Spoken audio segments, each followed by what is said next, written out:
Allergichniy bu kiyiniz uchun ham kожа просто чувствительныйda. Ishlatayotgan shampuaningiz tushmayapti. Birinchi uходni o'zgartiramiz. Men sizga tushadigan shampundan yozib beraman. Plus дополнительно peelinglar qo'shamiz. Har kuni ishlatadigan sывороткalaringiz наружный уходingiz bo'ladi. Agar hammasini как положено qilsangiz, xudo xolasa, sochingiz to'kilishi to'xtaydi и ancha qalinlashadi. Kechasi uxlamadingiz, или 2-3 qilib uxlayapsizda, uni o'rniga bizga organizmga yetarli miqdorda melatonin hosil bo'lishini o'rniga bizda stress gormoni kortizol oshadi.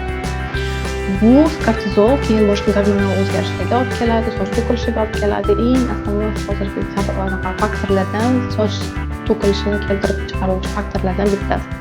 Birinchi o'rinda, agar sochingiz to'kilishini to'xtatishni xohlasangiz, bu 50% mana 50% sizdan. Обязательно rejimni to'g'irlash kerak, vitamin to'g'irlash kerak.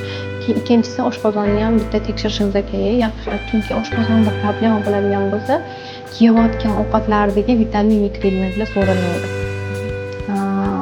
Agar oshqozonda problema bo'lsa, birinchi oshqozonni, gormonal o'zgarishlar bo'lsa, keyin gormonlardan, keyin o'zi defitsitdan to'ldirishga o'tamiz. Hop.